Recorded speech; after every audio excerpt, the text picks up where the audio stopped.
ಸಿದ್ದರಾಮಯ್ಯನವರ ಕುರ್ಚಿ ಅಲುಗಾಡ್ತಾ ಇದೆ ಅಂತ ಬಂದಂತ ಸಂದರ್ಭದಲ್ಲಿ ಸಿದ್ದರಾಮಯ್ಯನವರು ಯಾವಾಗಲೂ ಕೂಡ ಹಿಂದುಳಿದ ವರ್ಗದ ನಾಯಕ, ಅಹಿಂದ ನಾಯಕ ಅಂತ ಬಿಂಬಿಸಿಕೊಳ್ಳುವಂತ ಪ್ರಯತ್ನ, ಅದಾದ್ಮೇಲೆ ಜಾತಿ ಗಣತಿಯನ್ನ ಮುಂದೆ ತಂದಿರುವಂತದ್ನೆಲ್ಲ ನೋಡಿದ್ವಿ. ಈಗ ಮತ್ತೊಮ್ಮೆ ಅದೇ ರೀತಿಯಾದಂತ ಕೆಲಸ ಆಗ್ತಾ ಇದೆಯಾ ಅಂತ. ಕಾಂಗ್ರೆಸ್ನಲ್ಲಿ ಸಿಎಂ ಕುರ್ಚಿ ಕದನ ಜೋರಾಗಿದೆ. ರಾಜಕೀಯ ದಾಳವನ್ನ ಉಳಿಸ್ತಾ ಇದ್ದಾರೆ ಸಿಎಂ. ಪಕ್ಷದಲ್ಲಿನ ವಿರೋಧಿಗಳಿಗೆ ಚಕ್ಮೇಟ್ಗೆ ಪ್ಲಾನ್ ಅನ್ನ ಮಾಡ್ತಾ ಇದ್ದಾರೆ ಸಿದ್ದರಾಮಯ್ಯನವರು. ಯಾಕಂದ್ರೆ ಇಷ್ಟು ದಿನ ಕಾಂಗ್ರೆಸ್ ಸರ್ಕಾರ 5 ವರ್ಷ ಇರುತ್ತೆ ಅಂತ ಹೇಳ್ತಾ ಇದ್ದಂತ ಸಿದ್ದರಾಮಯ್ಯನವರು ನಾನೇ 5 ವರ್ಷಗಳ ಕಾಲ ಸಿಎಂ ಆಗಿರ್ತೀನಿ ಅಂತ ಹೇಳುವ ಮುಖಾಂತರ ವಿರೋಧಿಗಳ ಬಾಯಿ ಮುಚ್ಚಿದ್ರ ಅನ್ನುವಂತ ಪ್ರಶ್ನೆ ಕೂಡ ಇದೆ. ಮತ್ತೊಮ್ಮೆ ಅಹಿಂದ ಅಸ್ತ್ರವನ್ನ ಬಳಸಲಿಕ್ಕೆ ಮೆಗಾ ಪ್ಲಾನ್ ಅನ್ನ ಮಾಡಲಾಗ್ತಾ ಇದೆಯಂತೆ. ಜುಲೈ 15ರಂದು ಒಬಿಸಿ ಸಭೆಯನ್ನ ಮಾಡಲಾಗ್ತಾ ಇದೆ. ಈ ಸಂದರ್ಭದಲ್ಲಿ ಸಮಾವೇಶಕ್ಕೆ ಸಿದ್ಧತೆಯನ್ನ ಮಾಡಿಕೊಳ್ಳಲಾಗುತ್ತಾ, ಸಮಾವೇಶವನ್ನ ಮಾಡುವಂತ ನಿಟ್ಟಿನಲ್ಲಿ ಮುಂದಾಗಲಾಗುತ್ತಾ ಅನ್ನುವಂತ ಕುತೂಹಲ.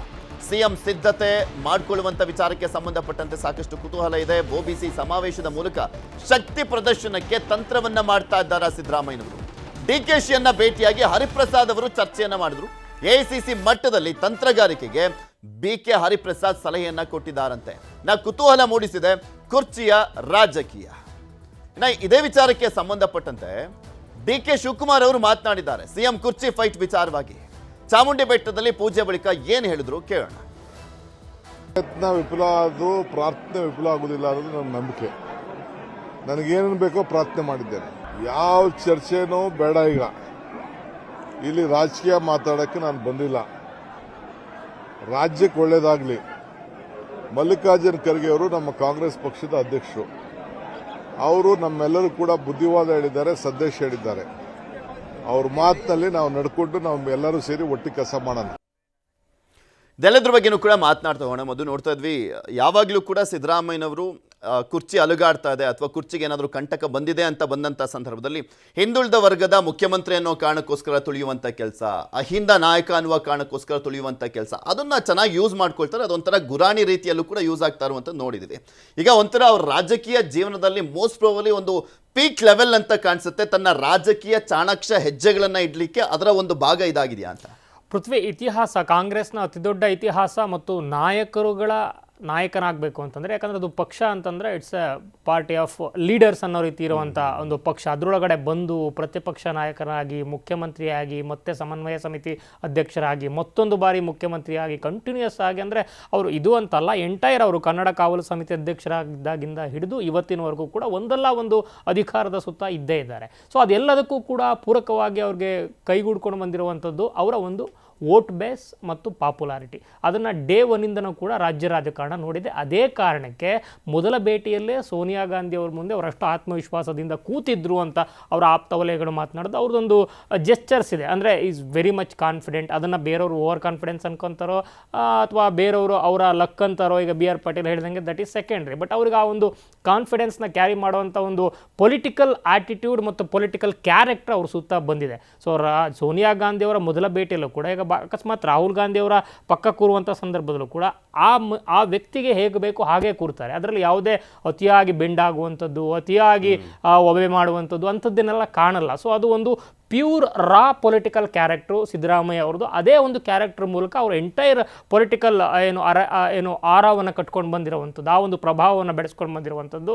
ಅವರು ಪ್ರತಿಪಕ್ಷ ಈಗ ಬಂದರು, ಕಾಂಗ್ರೆಸ್ಗೆ ಬಂದಂಥ ಸಂದರ್ಭದಲ್ಲಿ ಇತಿಹಾಸ ಗೊತ್ತಿರೋ ಬಹುತೇಕರಿಗೆ ಗೊತ್ತಿರುತ್ತೆ. ಬೈ ಎಲೆಕ್ಷನ್ ಆಯಿತು BJP ಸರ್ಕಾರ ಇದ್ದಾಗ, 8 ಕ್ಷೇತ್ರ ಅನಿಸುತ್ತೆ if I am not wrong. ಆ ಸಂದರ್ಭದಲ್ಲಿ ಇವರು ಬಹುತೇಕ ಪ್ರಚಾರಕ್ಕೆ ಹೋಗಲೇ ಇಲ್ಲ. ಈಗ ಸಿದ್ದರಾಮಯ್ಯ ಅವರನ್ನು ಕರ್ಕೊಂಡು ಬಂದಿದ್ದು ಯಾಕೆ? ಪಕ್ಷಕ್ಕೊಂದು ಸ್ಟ್ರಾಂಗ್ ಬೇಸ್ ಇದೆ, ಇವ್ರಿಗೆ ವ್ಯಕ್ತಿಗೊಂದು ಸ್ಟ್ರಾಂಗ್ ಬೇಸ್ ಇದೆ. ಆ ಒಂದು ಬೇಸು ಪಕ್ಷಕ್ಕೆ ಟ್ರಾನ್ಸ್ಫರ್ ಆಗಬೇಕು, ಆ ಮೂಲಕ ಪಕ್ಷ ಕೂಡ ಗಟ್ಟಿಮುಟ್ಟಾಗಬೇಕು, ಮುಂದಿನ ದಿನಗಳಲ್ಲಿ ಅಧಿಕಾರಕ್ಕೆ ಬರೋದಕ್ಕೆ ಅನುಕೂಲ ಆಗಬೇಕು ಅನ್ನೋ ಕಾರಣಕ್ಕೆ ಅವತ್ತಿನ ದಿನ ಸಿದ್ದರಾಮಯ್ಯ ಅವರನ್ನು ಕರ್ಕೊಂಡು ಬಂದಿದ್ದು. ಮತ್ತು ಬಂದಂಥ ಸಂದರ್ಭದಲ್ಲಿ ಬಂದವರು ಸುಮ್ಮನೆ ಕೂತಿದ್ರು, ಆಲ್ಮೋಸ್ಟ್ ನ್ಯೂಟ್ರಲ್ ಆಗಿದ್ದರು ಅಂತಲೇ ಬಹುತೇಕ ಇತಿಹಾಸ ಹೇಳುವಂಥದ್ದು. ಆ ಸಂದರ್ಭದಲ್ಲಿ ಅವರು ಬೈ ಎಲೆಕ್ಷನ್ಗೆ ಹೋಗಲಿಲ್ಲ. ಅವತ್ತು ಹೀನಾಯವಾಗಿ ಸೋತು. ಅವತ್ತು ಆರೋಪ ಮಾಡಿದ್ವು, JDS ಎಲ್ಲ ಆರೋಪ ಮಾಡ್ತು, ಏನಂತ, ಇದು ಸಿದ್ದರಾಮಯ್ಯ ಮತ್ತು ಯಡಿಯೂರಪ್ಪ ನಡುವಿನ ಒಪ್ಪಂದ, ಆ ಕಾರಣಕ್ಕೆ BJP ಗೆದ್ದು ಬಿಡ್ತು, ಕಾಂಗ್ರೆಸ್ ಸೋತು ಬಿಡ್ತು ಅಂತೆಲ್ಲ ಅವತ್ತಿನ ದಿನದಲ್ಲಿ ಅವತ್ತಿನ ರಾಜಕಾರಣಕ್ಕೋಸ್ಕರ ದಾಳಿಯನ್ನು ಮಾಡಿತ್ತು. ಅದು ಸುಳ್ಳೋ ನಿಜನೋ ಸೆಕೆಂಡ್ರಿ. ಆದರೆ ಸಿದ್ದರಾಮಯ್ಯ ಅವರ ಒಂದು ಶಕ್ತಿ ಏನು ಅನ್ನುವಂಥದ್ದು ಅವತ್ತು ಪಾರ್ಟಿ ಒಳಗಡೆ ಬಂದಿಯೂ ಕೂಡ ಗೊತ್ತಾಗಿತ್ತು. ಸೊ ಅದಾದ ನಂತರ ಅವರಿಗೆ ಇಮಿಡಿಯೇಟಾಗಿ ಏನು ಮಾಡಬೇಕಾಯ್ತು, ಅಲ್ಲೊಂದು ಫಾರ್ಮುಲಾ ಬೇಕಾಯಿತು. ಅದೇ ಕಾರಣಕ್ಕೆ ಇಮಿಡಿಯೇಟಾಗಿ ಅಷ್ಟೆಲ್ಲ ನಾಯಕರಿದ್ದರೂ ಕೂಡ ಪ್ರತಿಪಕ್ಷ ಸ್ಥಾನದಲ್ಲಿ ದಲಿತ ಪರಮೋಚ್ಚ ನಾಯಕ ಆ ಕ್ಷಣಕ್ಕೂ ಕೂಡ ಇದ್ದಂಥ ಮಲ್ಲಿಕಾರ್ಜುನ್ ಖರ್ಗೆ ಅವರು ಇದ್ದರೂ ಕೂಡ ಅವರನ್ನು ದೆಹಲಿಗೆ ಶಿಫ್ಟ್ ಮಾಡುವಂಥ ಕಾರ್ಯತಂತ್ರ ನಡೀತು. ಅದಾದಮೇಲೆ ಇವರು ಪ್ರತಿಪಕ್ಷ ನಾಯಕರಾದರು, ಅದಾದಮೇಲೆ ಮುಖ್ಯಮಂತ್ರಿ ಆದರು, ಅದಾದಮೇಲೆ ಕಂಟಿನ್ಯೂಸ್ ಆಗಿ ಅಷ್ಟೆಲ್ಲ ನಾಯಕರುಗಳಿದ್ದರೂ ಕೂಡ ನಿರಂತರವಾಗಿ ಪಾರ್ಟಿಯಲ್ಲಿ ತಮ್ಮ ಅಥಾರಿಟೇಟಿವ್ ಪ್ರೊನೌನ್ಸ್ಮೆಂಟನ್ನು ಕಂಟಿನ್ಯೂಸ್ ಆಗಿ ಮಾಡ್ಕೊಂಡು ಬಂದಿದ್ದಾರೆ. ಅಂದರೆ ಅದೆಲ್ಲದಕ್ಕೂ ಕೂಡ ಅವ್ರಿಗಿರುವಂಥ ಒಂದು ವರ್ಚಸ್ಸು ಮತ್ತು ಬೇಸ್ ಖಂಡಿತ ಅನುಮಾನವೇ ಇಲ್ಲ. Is a undisputed popular leader ಸದ್ಯಕ್ಕಿರುವಂತಹ ಒಂದು ಅಹಿಂದ ವರ್ಗದಲ್ಲಿ. ಯಾಕಂದರೆ is a more Muslim than a Muslim leaders, more Dalit than a Dalit leader, more S T than a S T leader. ಅಷ್ಟರ ಮಟ್ಟಿಗೆ ಅಂದರೆ ಆಯಾ ಸಮುದಾಯಗಳ ನಾಯಕರುಗಳು. ಇನ್ನು ಕುರುಬ ಸಮುದಾಯ ಅದು ಕೂಡ ಅತಿ ದೊಡ್ಡ ಸಮುದಾಯ ಆಗಿದೆ, ಮೂರನೇ ಅತಿ ದೊಡ್ಡ ಸಮುದಾಯ, ಅಲ್ಲೂ ಕೂಡ ಅನ್ಡಿಸ್ಪ್ಯೂಟೆಡ್ ಲೀಡರ್. ಸೊ ಯಾವುದೇ ಪಾರ್ಟಿ ಯಾವುದೇ ನಾಯಕ ಆ ಒಂದು ವೋಟ್ ಬ್ಯಾಂಕನ್ನು ಸ್ನ್ಯಾಚ್ ಮಾಡೋದಿರಲಿ, ಒಂದು ಸ್ವಲ್ಪನಾದರೂ ಒಂದು ಪೋರ್ಷನ್ನ ಪಕ್ಕಕ್ಕೆ ತಗೋತೀನಿ ಅಂತ ಏನೇ ಪ್ರಯತ್ನ ಪಟ್ಟರು ಕೂಡ ಬ್ರಿಗೇಡ್ ಬಂದವು, ಈಶ್ವರಪ್ಪ ಏನು ಸದ್ದು ಮಾಡಿದ್ರು, ಯಾವುದೂ ಕೂಡ ಪ್ರಯೋಜನ ಆಗಲಿಲ್ಲ. ಸೊ ಅಲ್ಲೂ ಕೂಡ ಅನ್ಡಿಸ್ಪ್ಯೂಟೆಡ್ ಲೀಡರ್. ಸೊ ಆಯಾ ಸಮುದಾಯಗಳಿಗೆ ಅಂದರೆ ಒ ಬಿ ಸಿಯ ನಾಯಕತ್ವದಲ್ಲಿ ಸಿದ್ದರಾಮಯ್ಯ ಅವರನ್ನು ಕೆಣಕೋದಕ್ಕಾಗಲ್ಲ. ಅದು ಅವರ ಸ್ಟ್ರಾಂಗ್ ಏರಿಯಾ, ಅದರಲ್ಲಿ ಅವರು ಬೇಕಿರುವಂಥ ಸ್ಟ್ರೆಂತ್ ಜೊತೆ ಆಟ ಆಡ್ತಾರೆ ಬೇಕಾದಾಗಲ್ಲ ಅನ್ನೋ ಒಂದು ಕಾರಣಕ್ಕೇ ಪದೇ ಪದೇ ಅಹಿಂದ ಅನ್ನುವಂಥದ್ದು ಬಂದಿರುವಂಥದ್ದು. ಆ ಅಹಿಂದ ಶಕ್ತಿ ಇಲ್ಲದೆ ಹೋಗಿದ್ದಿದ್ರೆ ಅವರಿಗೆ ದೇವೇಗೌಡರ ವಿರುದ್ಧ ಸಿಡಿದದ್ದು ಬಂದು ಅವರ ವಿರುದ್ಧ ರಾಜಕಾರಣವನ್ನು ಮಾಡಿ ಈ ಮಟ್ಟಿಗೆ ಔನ್ನತ್ಯವನ್ನು ರಾಜಕೀಯವಾಗಿ ಕಾಣುವಂಥದ್ದು ಸಾಧ್ಯವೇ ಇರಲಿಲ್ಲ. ಇವತ್ತು ಅದನ್ನು ಕಂಡಿದ್ದಾರೆ ಅಂದರೆ ಬಿಕಾಸ್ ಆಫ್ ದಟ್ ಆ ಸ್ಟ್ರಾಟಜಿಕಲ್ ಪ್ಲೇಸ್ಮೆಂಟ್, ಆಯಾ ಸಂದರ್ಭಗಳಲ್ಲಿ ಮಾಡುವಂತಹ ಒಂದು ನಿರ್ಣಾಯಕ ಘಟ್ಟಗಳಲ್ಲಿ ತೆಗೆದುಕೊಳ್ಳುವಂತಹ ನಿರ್ಧಾರಗಳು ಮತ್ತು ರಾಜಕೀಯ ಸಹಭಾಗಿತ್ವ, ರಾಜಕೀಯ ಹೊಂದಾಣಿಕೆ. ಇಬ್ರಾಹಿಂ ಅವ್ರು ಬೇಕಾದಾಗ ಇಬ್ರಾಹಿಂ ಅವ್ರು ಇರ್ತಾರೆ, ಜಮೀರ್ ಅವ್ರು ಬೇಕಾದಾಗ ಜಮೀರ್ ಇರ್ತಾರೆ. ಅದೇ ಹರಿಪ್ರಸಾದ್ ಅವರು ಬೇಡದಿದ್ದಾಗ ತಲೆ ಕೆಡಿಸ್ಕೊಳ್ಳಲ್ಲ, ಬೇಕಾದಾಗ ಅವ್ರ ಮನೆಗೆ ಹೋಗ್ತಾರೆ. ಸೊ ಎಲ್ಲ ಸೂಕ್ಷ್ಮ ಸಂವೇದನೆಗಳು ಮತ್ತು ಸೂಕ್ಷ್ಮ ಹೊಂದಾಣಿಕೆಗಳಿಗೆ ಪಳಗಿಕೊಂಡು ಬಂದಿರೋದ್ರಿಂದ ಸಿದ್ದರಾಮಯ್ಯ ಅವರು ಇವತ್ತಿನವರೆಗೂ ಕೂಡ ಅವ್ರನ್ನ ಟಚ್ ಮಾಡೋಕ್ಕಾಗ್ತಾ ಇಲ್ಲ. ಇದೇ ಕಾರಣಕ್ಕೆ ಡಿ ಕೆ ಶಿವಕುಮಾರ್ ಅವರಿಗೆ I have no option, I will go with him ಅನ್ನೋವಂಥ ಒಂದು ಮಾತನ್ನು ಅವ್ರ ಬಾಯಲ್ಲೇ ಇವತ್ತು ಹೇಳ್ತಿದ್ದಾರೆ. Prayer may not be for, prayer fail ಆಗಲ್ಲ, ಪ್ರಾರ್ಥನೆ ವಿಫಲ ಆಗಲ್ಲ, ಅಕಸ್ಮಾತ್ ಪ್ರಯತ್ನಗಳು ವಿಫಲ ಆದ್ರೂ ಕೂಡ ಒಂದು ಮಾತನ್ನು ಹೇಳ್ತಾ ಇದ್ದಾರೆ. ಸ್ಟಿಲ್ ಅಂಥ ಒಂದು ಕಾರಣಗಳಿಗೆ ಒಳಗೆ ತೆರೆಮರೆಯಲ್ಲಿ ಒದ್ದಾಟವನ್ನು ಮಾಡಬೇಕಾದಂಥ ಪರಿಸ್ಥಿತಿ ಯಾಕೆ ಬಂದಿದೆ ಡಿ ಕೆ ಶಿವಕುಮಾರ್ ಅವರಿಗೆ ಅಂದರೆ ಬಿಕಾಸ್ ಆಫ್ ಸಿದ್ದರಾಮಯ್ಯ ಅವರ ಅನ್ಡಿಸ್ಪ್ಯೂಟೆಡ್ ಸ್ಟ್ರೆಂತ್ ಈ ಒಂದು ಸೆಗ್ಮೆಂಟಲ್ಲಿ. ಆ ಒಂದು ಸ್ಟ್ರೆಂತನ್ನು ಮತ್ತೊಮ್ಮೆ ಈ ಒಂದು ನಿರ್ಣಾಯಕ ಘಟ್ಟದಲ್ಲಿ ಉರುಳಿಸುವಂಥ ಪ್ರಯತ್ನವನ್ನು ಮಾಡ್ತಾ ಇದ್ದಾರೆ. ಅವರು ಬಿ ಕೆ ಹರಿಪ್ರಸಾದ್ ಇವರೆಲ್ಲರೂ ಕೂಡ ನ್ಯಾಷನಲ್ ಯೂನಿಟ್ ಏನಿದೆ ಒ ಬಿ ಸಿದು ಅದರ ಒಂದು ಮೆಂಬರ್ಸ್ ಕೂಡ ಹೌದು. ಆದರೆ ಇಷ್ಟು ದಿವಸ ಇಲ್ಲದೆ ಇದ್ದಂಥ ಜಾತಿಗಣತಿ ವಿಚಾರ ಬರ್ತಾ ಇದ್ದಂಥ ಸಂದರ್ಭದಲ್ಲಿ ಅಥವಾ ಕೇಂದ್ರದ ಮೇಲೆ ಒತ್ತಡವನ್ನು ಹಾಕಲಿಕ್ಕೆ ಈಗೇನೋ ಜಾತಿಗಣತಿನ ಘೋಷಣೆ ಮಾಡಿದೆ ಕೇಂದ್ರ, ಆದರೆ ಅದಕ್ಕೂ ಮುಂಚೆ ಒತ್ತಡವನ್ನು ಹಾಕಲಿಕ್ಕೆ ಬಳಸ್ಕೊಳ್ಳದೆ ಇದ್ದಂತಹ ಸಭೆ ಸಮಾರಂಭ ಸಮಾವೇಶಗಳು ಏಕಾಏಕಿ ಕುರ್ಚಿ ಕಿತ್ತಾಟ ಇರುವಂತಹ ಸಂದರ್ಭದಲ್ಲಿ, ನವೆಂಬರ್ ಗುಮ್ಮ ಇರುವಂತಹ ಸಂದರ್ಭದಲ್ಲಿ ಯಾಕೆ ಬರುತ್ತೆ ಅಂತಂದರೆ ಯಾರಿಗೂ ಕೂಡ ಯಾರಾದರೂ ಕೂಡ ಅರ್ಥ ಮಾಡ್ಕೊಳ್ಬಹುದಾದಂಥ ಒಂದು ಸಿಂಪಲ್ ಓಪನ್ ಸೀಕ್ರೆಟ್ ಇದು. ಆ ಕಾರಣಕ್ಕೆ ಅವರು ಈ ಒಂದು ದಾಳವನ್ನು ಉರುಳಿಸ್ತಾ ಇದ್ದಾರೆ ಅನ್ನುವಂಥದ್ದು ಕೂಡ ಕಾಣಿಸ್ತಾ ಇದೆ. ಆ ಒಂದು ಸಲಹೆಯನ್ನು ಹರಿಪ್ರಸಾದ್ ಅವರು ಕೊಟ್ಟಿದ್ದಾರೆ ಕಳೆದ ಭೇಟಿಯಲ್ಲಿ. ಯಾಕಂದರೆ ಅವ್ರ ಮೂಲಕ ರಾಷ್ಟ್ರ ರಾಜಕಾರಣದಲ್ಲಿ ಅಂದರೆ ರಾಷ್ಟ್ರೀಯ ಮಟ್ಟದಲ್ಲಿ ಕಾಂಗ್ರೆಸ್ಸಲ್ಲಿ ಆಟವನ್ನು ಆಡ್ಬೋದು ಅವರ ಒಂದು ಸಹಯೋಗದೊಂದಿಗೆ ಅನ್ನೋ ಲೆಕ್ಕಾಚಾರ ಗೊತ್ತಿರೋದ್ರಿಂದ ಆ ಒಂದು ಭೇಟಿಯು ಕೂಡ ಮಾಡಿದರು. ಆ ಸಂದರ್ಭದಲ್ಲಿ ಚರ್ಚೆ ಆಯಿತು, ಅದಾದಮೇಲೆ ಸಲಹೆ ಬಂತ, ಒಟ್ಟಾರೆ ಅದನ್ನು ಪ್ರಯತ್ನ ಮಾಡಿದೆ. ಮೀನ್ ವೈಲ್ ಡಿ ಕೆ ಶಿವಕುಮಾರ್ ಅವರು ಕೂಡ ಹರಿಪ್ರಸಾದ್ ಅವರನ್ನು ಭೇಟಿ ಮಾಡಿ ಅವ್ರ ಜೊತೆ ಮಾತನಾಡುವಂಥ ಪ್ರಯತ್ನಗಳನ್ನು ಅವರು ಕೂಡ ಮಾಡಿದ್ದಾರೆ. ಸೊ ಒಟ್ಟಾರೆ ಇಲ್ಲಿ ಸಿದ್ದರಾಮಯ್ಯ ಅವರು ಬೆಂಬಲವನ್ನು ಕಲೆ ಹಾಕ್ತಾ ಇದ್ದಾರೆ ಮತ್ತು ಅದಕ್ಕೆ ಬೇಕಿರುವಂಥ ಪೂರಕ ವಾತಾವರಣವನ್ನು ಸೃಷ್ಟಿಸ್ಕೊಳ್ತಾ ಇದ್ದಾರೆ. ಈ ಮೂಲಕ ಈಗಾಗಲೇ ಮೊನ್ನೆ ಏನು ನೀವೇ ಆರಂಭದಲ್ಲಿ ಉಲ್ಲೇಖ ಮಾಡಿದ್ರಿ, ಇಷ್ಟು ದಿವಸ ಕಾಂಗ್ರೆಸ್ ಸರ್ಕಾರ 5 ವರ್ಷ ಇರುತ್ತೆ ಅಂತ ಹೇಳ್ತಾ ಇದ್ದವರು, ಹೈಕಮಾಂಡ್ ಡಿಸೈಡ್ ಮಾಡುತ್ತೆ, ಯಾವುದೇ ಚರ್ಚೆ ಇಲ್ಲ ಅಂತ ಹೇಳ್ತಾ ಇದ್ದವರು, ಆಗಿಲ್ಲ ಅಂತ ಹೇಳ್ತಾ ಇದ್ದವರು, ಈಗ ಏಕಾಏಕಿ 5 ವರ್ಷ ನಾನೇ CM ಅಂತ ಹೇಳೋದ್ರ ಮೂಲಕ ಹೈಕಮಾಂಡ್ಗೂ ಕೂಡ ಒಂದು ಸೂಕ್ತವಾದಂಥ ಅಥವಾ ಸಮರ್ಥವಾದಂಥ ಸಂದೇಶವನ್ನು ನೀವು ನನ್ನನ್ನು ಮೀರಿ ಚಟುವಟಿಕೆಗಳನ್ನು ಮಾಡಿ ಶಾಸಕರುಗಳ ಒಂದು ಬೆಂಬಲವನ್ನು ಕಲೆ ಹಾಕಿ ಅದರಲ್ಲಿ ಡಿವೈಡ್ ಆ್ಯಂಡ್ ರೂಲನ್ನು ಮಾಡುವಂಥ ಪ್ರಯತ್ನಗಳನ್ನು ಮಾಡಿದ್ರೆ ಅದರ ಒಂದು ಪರಿಣಾಮಗಳು ಬೇರೆ ರೀತಿ ಇರುತ್ತೆ ಅನ್ನುವಂಥ ಒಂದು ಭಯ ಆತಂಕವನ್ನು ಸೃಷ್ಟಿ ಮಾಡುವಂಥ ಪ್ರಯತ್ನವನ್ನು ಕೂಡ ಅಂಥದ್ದೊಂದು ಸಂದೇಶವನ್ನು ಕೂಡ ಕೊಟ್ಟಿದ್ದಾರೆ. ಮತ್ತು ಅವರ ಎಂಟೈರ್ ರಾಜಕಾರಣವನ್ನು ನೋಡಿದಂಥ ಸಂದರ್ಭದಲ್ಲಿ ಅವರು ಸಮುದಾಯ ಅಥವಾ ಬೇರೆ ಸೈದ್ಧಾಂತಿಕ ವಿಚಾರಗಳಲ್ಲಿ ಸೈದ್ಧಾಂತಿಕ ಬದ್ಧತೆ ಅನ್ನುವಂಥದ್ದು ಇದೆ. ಅದರಲ್ಲಿ ಅನ್ಡಿಸ್ಪ್ಯೂಟೆಡ್ ಕ್ವಶನ್, ಅದರಲ್ಲಿ ಯಾರು ಕ್ವಶನ್ ಮಾಡೋ ರೀತಿ ಇಲ್ಲ.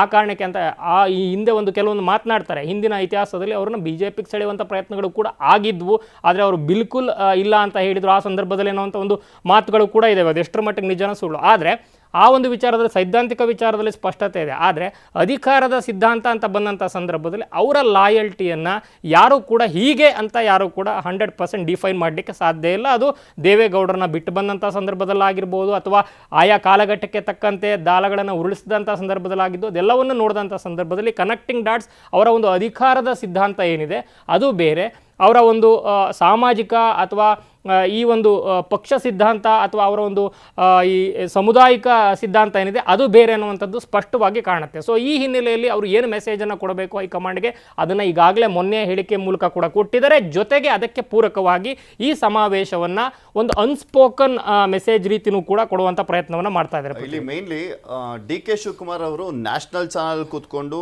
ಅಧಿಕಾರ ಹಂಚಿಕೆ ಅನ್ನುವಂಥದ್ದು ನಮ್ಮ ನಡುವೆ ಏನೋ ಮಾತುಕತೆ ಆಗಿದೆ, ಅದೇನೋ ನಮಗೆ ಗೊತ್ತಿದೆ ಅನ್ನುವಂಥದ್ದು ಹೇಳ್ದಂಥ ಸಂದರ್ಭದಲ್ಲೂ ಅದೇನು ಆ ಥರ ಏನಿಲ್ಲ ಅಂತ ಹೇಳ್ದಂಥವ್ರು ಅಂದರೆ ಒಂಥರ ಡಿಫೆನ್ಸಿವ್ ಮೂಡಲ್ಲೇ ಇದ್ರು. ಅವರ ಬೆಂಬಲಿಗರೆಲ್ಲರೂ ಕೂಡ ಏನೇ ಅಗ್ರೆಸಿವ್ ಆಗಿ ಮಾತನಾಡಿದ್ರು ಸಿದ್ದರಾಮಯ್ಯನವರು ಸೈಲೆಂಟ್ ಆಗಿ ಇರ್ತಿದ್ರು. ಬಟ್ ಈಗ 5 ವರ್ಷ ನಾನೇ CM ಅನ್ನುವ ಮುಖಾಂತರ ನಾನು ಫೈಟಿಂಗ್ ಮೂಡಲ್ಲಿ ಇದೀನಿ ಅನ್ನುವಂಥದ್ದು ತೋರಿಸ್ತಾ ಇದ್ದಾರೆ ಸ್ಪಷ್ಟ. ಅಬ್ಸಲ್ಯೂಟ್ಲಿ. ಯಾಕಂದ್ರೆ ಅವರು ಮಾತನಾಡದ ಹೊರತು ಅವರ ಬೆಂಬಲಿಗರಿಗೆ ಒಂದು ಸ್ಪಷ್ಟತೆ ಆಗಲಿ ಅಥವಾ ಒಂದು ನಿರ್ದಿಷ್ಟ ಗುರಿ ಆಗಲಿ ಕಾಣೋದಿಲ್ಲ. ಅಲ್ಲೂ ಕೂಡ ಡಿಫರ್ ಆಗುತ್ತೆ ಮತ್ತು ಡಿಫ್ರೆನ್ಸಸ್ ಬರುತ್ತೆ. ನಾವು ಎಷ್ಟು ದಿವಸ ಯಾಕಾಗಿ ಸಿದ್ದರಾಮಯ್ಯ ಅವರ ಜೊತೆಗಿರಬೇಕು, ಅವರಲ್ಲೇ ಒಂದು ವಿಶ್ವಾಸ ಇಲ್ಲ, ಆತ್ಮವಿಶ್ವಾಸ ಇಲ್ಲ, ಅವರಲ್ಲೇ ಇಲ್ಲ ಅಂದಮೇಲೆ ಅವರ ಬೆನ್ನಿಗೆ ನಿಂತು ಮತ್ತು ನಾವು ಯಾವ ರೀತಿ ಪೆಟ್ಟನ್ನು ರಾಜಕೀಯವಾಗಿ ಪಡ್ಕೋಬೇಕಾಗಬಹುದು ಮುಂದಿನ ದಿನಗಳಲ್ಲಿ ಆತಂಕ ಭಯ ಇರೋದ್ರಿಂದ ಅವರ ಒಂದು ಬೆಂಬಲಿಗರ ಸಂಖ್ಯೆ ಆಪ್ತ ಸಚಿವರಿರ್ಬೋದು, ಆಪ್ತ ಶಾಸಕರ ಮಟ್ಟದಲ್ಲಿರ್ಬೋದು ಕಡಿಮೆ ಆಗಬಹುದು. ಸೊ ಈ ಕಾರಣಕ್ಕೆ ಅವರು ಈಗ ನಿರ್ಣಾಯಕ ಘಟ್ಟದಲ್ಲಿ ಆ ಒಂದು ಸ್ಟೇಟ್ಮೆಂಟನ್ನು ಕೊಡಲೇಬೇಕಾಗಿತ್ತು. ಆ ಮೂಲಕ ನನ್ನ ಒಂದು ಹೋರಾಟ ನಿಸ್ತೇಜವಾಗಿಲ್ಲ, ನಿಶ್ಶಕ್ತಿಯಿಂದಲೂ ಕೂಡ ಇಲ್ಲ, ನಾನು ಫೈಟ್ ಮಾಡಬಲ್ಲೆ. ಸೊ ಈ ಒಂದು ಅವಧಿಯನ್ನು ಸಂಪೂರ್ಣವಾಗಿ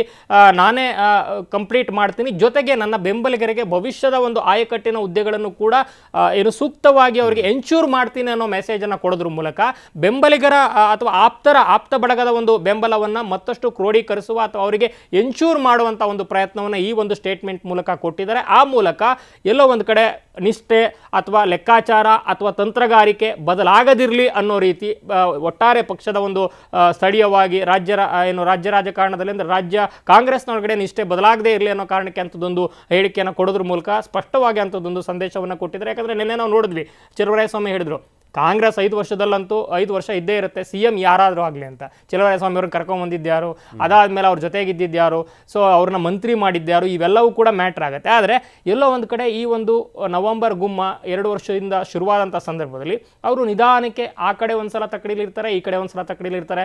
ಕನಕಪುರದಲ್ಲೂ ರಾಮನಗರದಲ್ಲೂ ಪ್ರೋಗ್ರಾಮ್ ಮಾಡಬೇಕಾದ್ರೆ CM ಡಿ ಕೆ ಶಿವಕುಮಾರ್ ಅವರ ಕಾರ್ಯವೈಖರಿ ಮತ್ತು ಅವ್ರ ದಿನಚರಿಯನ್ನು ನೋಡಿದ್ರೆ ವೆರಿ ಮಚ್ ಇನ್ಸ್ಪೈರ್ ಆಗುತ್ತೆ ನನಗೆ ಮತ್ತು ವೆರಿ ಮಚ್ ಆಶ್ಚರ್ಯ ಆಗುತ್ತೆ. ಅಷ್ಟೊಂದು ಹಗಲು ರಾತ್ರಿ ಕೆಲಸ ಮಾಡ್ತಾರೆ, ಯಾವ ರೀತಿ ಕೆಲಸ ಮಾಡ್ತಾರೆ, ಅವರು ಭಗವಂತ ಆರೋಗ್ಯ ಕೊಡ್ಲಪ್ಪ ಅಂತ ಒಂದು ಹೊಗಳಿಕೆಯ ಮಾತುಗಳನ್ನು ಆಡ್ತಾರೆ ಮತ್ತು ಯಾರಾದರೂ CM ಆಗಲಿ ಅಂತಾರೆ. ಸೊ ಆ ಒಂದು ನಿಷ್ಠೆಯ ಒಂದು ತಕ್ಕಡಿ ಆಚೀಚೆ ಆಗ್ತಾ ಇದೆ ಅನ್ನೋ ಕಾರಣಕ್ಕೇನೆ ಓಕೆ ಚಲುವರಾಯಸ್ವಾಮಿ ಅವರು ಒಕ್ಕಲಿಗ ರಾಜಕಾರಣ ಅಥವಾ ಆ ಭಾಗದಲ್ಲಿ ಮಂಡ್ಯ ಮೈಸೂರು ಆ ಭಾಗದಲ್ಲಿ ರಾಜಕಾರಣ ಮಾಡಬೇಕು ಮತ್ತು ಸಂಪುಟದಲ್ಲಿ ಉಳಿಬೇಕು, ಮುಂದಿನ ದಿನಗಳಲ್ಲಿ ಟಿಕೆಟು ಮತ್ತೊಂದು ಎಲ್ಲದರಲ್ಲೂ ಕೂಡ ಅನುಕೂಲ ಆಗಬೇಕು ಅಂದರೆ ಭವಿಷ್ಯದ ಲೆಕ್ಕಾಚಾರ ಇಟ್ಕೊಂಡು ಡಿ ಕೆ ಶಿವಕುಮಾರ್ ಅವರ ಜೊತೆಗೆ ನಿಲ್ಲಬೇಕು ಅನ್ನುವಂಥದ್ದು ವಾಸ್ತವದ ರಾಜಕಾರಣವೂ ಹೌದು. ಆದರೆ ಅದು ಬರೀ ಚಲುವರಾಯಸ್ವಾಮಿ ಅವರಷ್ಟಕ್ಕೆ ಸೀಮಿತ ಆಗಿದ್ರು ಓಕೆ, ಉಳಿದ ಆಪ್ತ ಶಾಸಕರುಗಳು, ಉಳಿದ ಸಚಿವರುಗಳು ಯಾರು ಕೂಡ ಈಗ ಮಾತನಾಡ್ತಾ ಇಲ್ಲ. ನೀವೇ ಗಮನಿಸಿದ್ರೆ ಕಳೆದ 1 ವಾರ 15 ದಿವಸದಿಂದ ಯಾರೂ ಮಾತನಾಡ್ತಾ ಇದ್ದಿಲ್ಲ. ವೆರಾಸ್ ನಿಮಗೆ ಡಿ ಕೆ ಶಿವಕುಮಾರ್ ಅವರ ಬಣದ ಶಾಸಕರುಗಳು ಅತಿ ಹೆಚ್ಚು ವೋಕಲ್ ಆಗಿದ್ದಾರೆ, ಅತಿ ಹೆಚ್ಚು ವಿಸಿಬಲ್ ಆಗಿದ್ದಾರೆ. ನಿನ್ನೆ ಸುರೇಶ್ ಅವರು ಕೂಡ ಮಾತನಾಡಿದ್ದಾರೆ, ಡಿ ಕೆ ಶಿವಕುಮಾರ್ ಅವ್ರದ್ದು ಹೆಲ್ಪ್ಲೆಸ್ನೆಸ್ ಅಂತ ಅಲ್ಲ, ಅಸಹಾಯಕತೆ ಅಲ್ಲ, ಅವರು CM ಆಗುವಂಥ ಅರ್ಹತೆ ಅವಕಾಶ ಇದೆ, ಹಾಗೇ ಆಗ್ತಾರೆ ಅನ್ನುವಂಥ ಒಂದು ಮೆಸೇಜನ್ನು ಹೇಳಿದ್ದಾರೆ.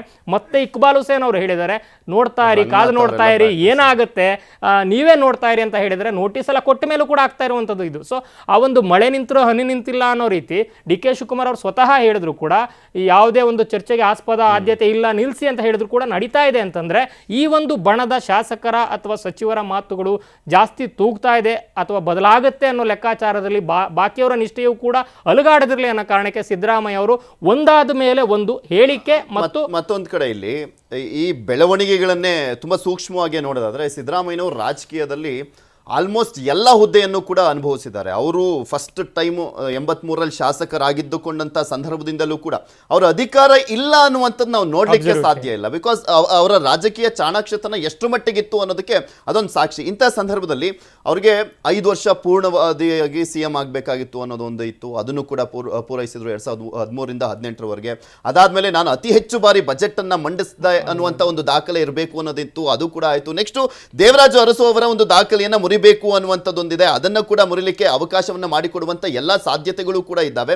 ಇನ್ನೇನಿದ್ರು ನೆಕ್ಸ್ಟ್ ಸಿದ್ದರಾಮಯ್ಯನವರ ಹೋರಾಟ ಅನ್ನುವಂಥದ್ದು ಇರೋದು ಅವ್ರಿಗೋಸ್ಕರ ಅಲ್ಲ, ಅವರ ಬೆಂಬಲಿಗರಿಗೋಸ್ಕರ ನೆಕ್ಸ್ಟ್ ಹೋರಾಟ ಇದ್ದಂತೆ ಕಾಣಿಸ್ತಾ ಇದೆ. ಈ ಬೆಳವಣಿಗೆಗಳು, ಅವರ ಸ್ಟೇಟ್ಮೆಂಟ್ಗಳು, ಅವರ ಬೆಂಬಲಿಗರಿಗೋಸ್ಕರ ನಿಂತ್ಕೊಂಡಿರುವಂತ ಸ್ಟ್ಯಾಂಡ್ ಅನ್ನ ನೋಡ್ತಾ ಇದ್ದಾರೆ. ಅಬ್ಸಲ್ಯೂಟ್ ಇದು ಹಾಗೆ ಅನಿಸ್ತಾ ಇದೆ. ಯಾಕಂದ್ರೆ ರೀಸೆಂಟ್ ಆಗಿ ಸತೀಶ್ ಜಾರಕಿಹೊಳಿ ಅವರು ಕೆಪಿಸಿಸಿ ರೇಸ್ ಬಗ್ಗೆ ಮಾತನಾಡುವಂತ ಸಂದರ್ಭದಲ್ಲಿ ನಮ್ಗೆ ಯಾರು ಪುಷ್ ಮಾಡೋರು ಇಲ್ವಲ್ಲ ಅನ್ನೋ ರೀತಿ ಒಂದ್ ಸ್ವಲ್ಪ ಬೇಸರನೋ ಅಥವಾ ಅದೇನು ತಂತ್ರಗಾರಿಕೆನೋ ಗೊತ್ತಿಲ್ಲ ಅಂಥದ್ದೊಂದು ಮಾತನ್ನ ಹೇಳಿದ್ರು. ಅದಾದ್ಮೇಲೆ ಸಿದ್ದರಾಮಯ್ಯ ಅವರು more of visible, more of vocal ಆದ್ರು. ಅದಕ್ಕೂ ಇದಕ್ಕೂ ಸಂಬಂಧ ಇದೆ ಇಲ್ವಾ ಗೊತ್ತಿಲ್ಲ. ಆದ್ರೆ ಅದೆರಡೂ ಕೂಡ ಅಟ್ ಎ ಟೈಮ್ ಆಗಿದ್ರಿಂದ, ಅಂದ್ರೆ ಸೆಪ್ಟೆಂಬರ್ ಕ್ರಾಂತಿಯ ಒಂದು ಹೇಳಿಕೆ ಏನ್ ಬಂತು ರಾಜಣ್ಣ ಅವರು, ಅದಾದ್ಮೇಲೆ ಸತೀಶ್ ಜಾರಕಿಹೊಳಿ ಹೇಳಿಕೆ ಅದೇ ದಿನ ಬಂದಿತ್ತು. ಅದಾದ್ಮೇಲೆ ಸಿದ್ದರಾಮಯ್ಯ ಅವರ ಹೇಳಿಕೆಗಳ ಒಂದು ವೈಖರಿ ಮತ್ತು ಅದರ ಒಂದು ತೀಕ್ಷ್ಣತೆ ಬದಲಾದ ರೀತಿಯನ್ನು ನೋಡಿದ್ರೆ ಎಲ್ಲೋ ಸಂಬಂಧ ಇದೆ ಅಂತ ಹೇಳುತ್ತೆ ನೀವು ಕೇಳಿದಂಥ ಪ್ರಶ್ನೆಗೆ ಪೂರಕವಾಗಿ. ಸೊ ಈಗ ಅವ್ರಿಗೆ ಬೇಕಾಗಿರುವಂಥದ್ದು ಏನು ಇಲ್ಲ. ಈಗ ಏಕಾಏಕಿ ನಾಳೆ ಅಕಸ್ಮಾತ್ ಯತೀಂದ್ರ ಅವರನ್ನ ಓಕೆ ಹೆಚ್ಚಂದ್ರೆ ಒಂದು ಮಂತ್ರಿ ಮಾಡ್ಬೋದು, ಅದನ್ನ ಬಿಟ್ಟಿನೇ ಡೆಪ್ಯೂಟಿ CM ಮುಖ್ಯಮಂತ್ರಿನ ಮಾಡೋ ಅಂತ ಯಾವುದೇ ಸಾಧ್ಯತೆಗಳಿಲ್ಲ. ವಿಜೇಂದ್ರ ಅವ್ರಿಗಿರುವಂತಹ ಅಥವಾ ಯಡಿಯೂರಪ್ಪನವ್ರಿಗಿರುವಂತಹ ಹೆಬ್ಬಯಕ್ಕೆ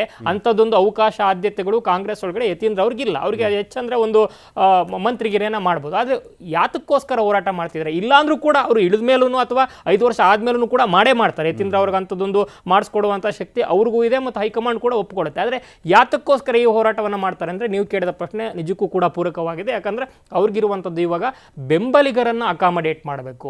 ಇಷ್ಟು ವರ್ಷ ಯಾಕೆ ಸಿದ್ದರಾಮಯ್ಯ ಜನಪ್ರಿಯ ನಾಯಕ ಆಗಿದ್ದು? ನಾಯಕರುಗಳ ನಾಯಕ ಆಗಿದ್ದ ಕಾರಣಕ್ಕೆ ಮಾತ್ರ ಅವರು ಜನಪ್ರಿಯ ನಾಯಕ ಆಗಿದ್ದು. ಸಮುದಾಯಗಳ ಬಲಿಷ್ಠ ನಾಯಕರುಗಳು ಒಮ್ಮೆಲೆ ಒಟ್ಟಿಗೆ ಇವರು ಪಕ್ಕ ಹಿಂದೆ ಮುಂದೆ ಎಲ್ಲಾ ಸಂದರ್ಭದಲ್ಲೂ ಕೂಡ ನಿಂತರು.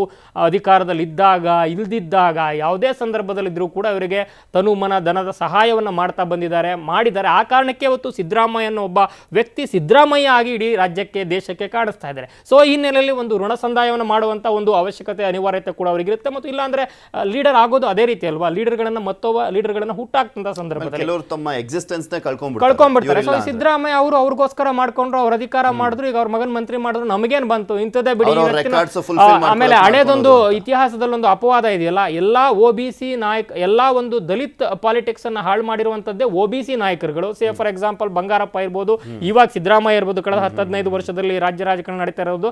ಸೊ ಈ ಕಾರಣಕ್ಕೆ ದಲಿತ ಪಾಲಿಟಿಕ್ಸ್ ಮೂವ್ ಆಗಲ್ಲ, ಅಹಿಂದ ಪಾಲಿಟಿಕ್ಸ್ ಮೂವ್ ಆಗಲ್ಲ. ಎಗೇನ್ ಅಲ್ಲಿ ಕಾಣುವಂಥದ್ದು ಒಂದು ಲಿಂಗಾಯತರು, ಒಕ್ಕಲಿಗರು ಬಿಟ್ರೆ OBC ಲೀಡರ್ಸು ಅಹಿಂದ ಹೆಸರಲ್ಲಿ ತಮ್ಮ ಬೇಳೆಯನ್ನ ಬೇಯಿಸ್ಕೊಂಡ್ರು ಅನ್ನೋ ಒಂದು ಅಪವಾದ ಏನಿದೆಯಲ್ಲ ರಾಜ್ಯ ರಾಜಕಾರಣದಲ್ಲಿ, ಆ ಒಂದು ಅಪವಾದ ಕಂಟಿನ್ಯೂ ಆಗುತ್ತೆ.